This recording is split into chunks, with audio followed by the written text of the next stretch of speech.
Rotations.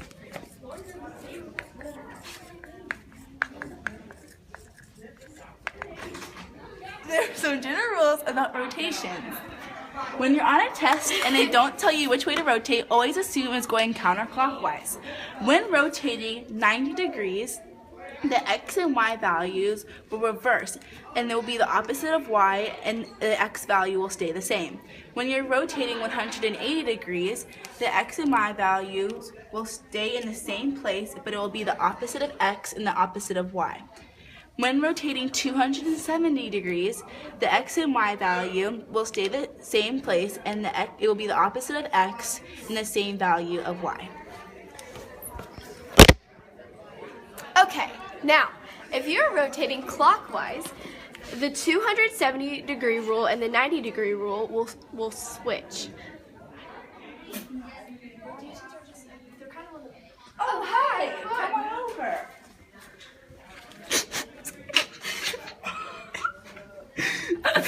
There's an easy way to do rotations instead of just doing the equation way.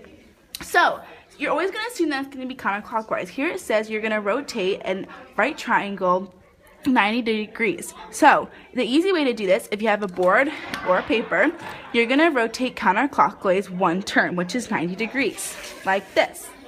Here we see that the new point, Katie, my helper, A will now be -2, 2.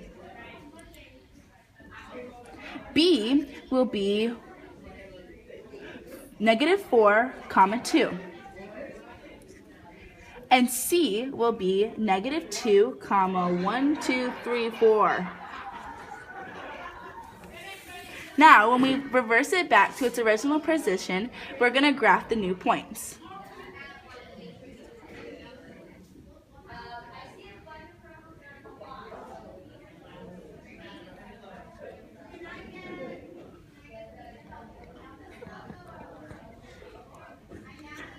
Here she connects triangle, and here's your 90-degree counterclockwise rotation. Thank you. Now you try. These are the points you should have gotten.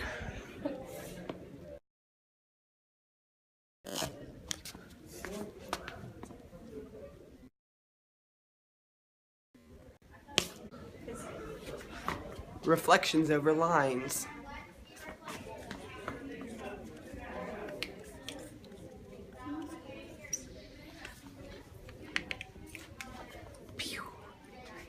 Hey, we're going to be reflecting over lines. Okay, so if we had a positive linear slope, it would be y equals x. When reflecting over y equals x, you're going to reverse the x and y coordinates. So if we had the point -1, -2, it would then become -2, -1 because we reversed the x and y coordinates. Now, if we were reversing over the line y equals -x, which is just another thing for a negative linear slope, we would have the points -1, -2, and it would then become 2, 1. That's all we have time. Translations.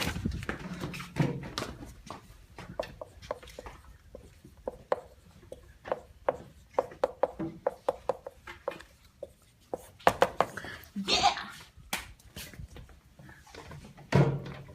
Hey, I'm Jordan, and this is Katie.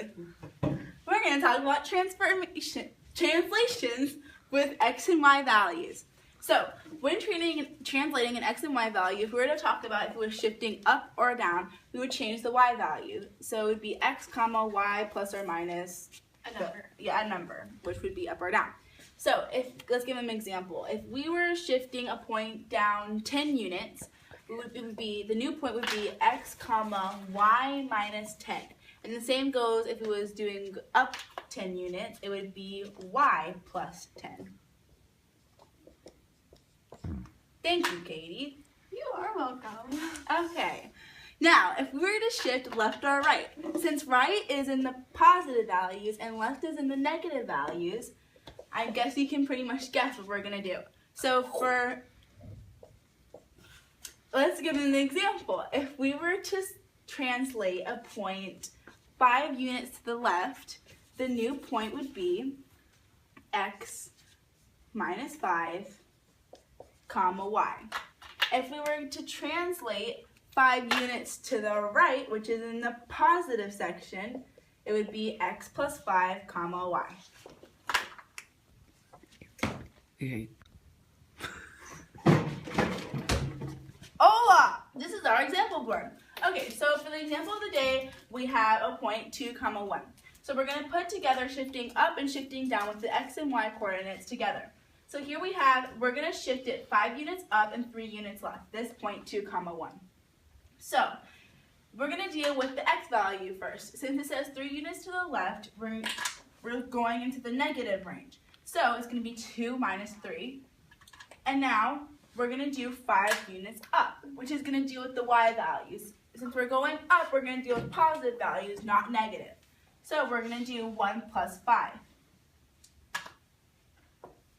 Now let my writer helper figure this answer out and simplify it.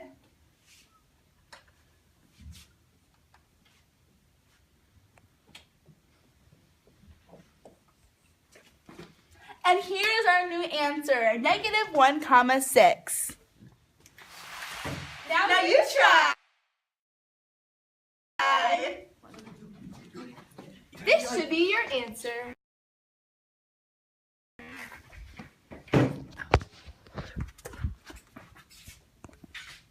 We're going to be working with dilations now. Woohoo! Switch lines. Hey! Dilations. All right. So we're working on dilations today. We're going to be working on dilating around the origin, just the origin, which is 0, comma, 0. So here we have the point 3, comma, 2. Our dilation factor is 4. Now, one thing you need to know is that if the dilation factor is greater than 1, then your point or shape will be getting larger. If it's between 0 and 1, then it will be getting smaller. Since 4 is greater than 1, then the point will be increasing. Or enlarged. Okay, so we have the point 3, comma, 2. So since it's a scale factor of 4, we're going to multiply 4 by the x value and the y value. So it's going to be 3 times 4 and 2 times 4. Then our new point will be 12, comma, 8.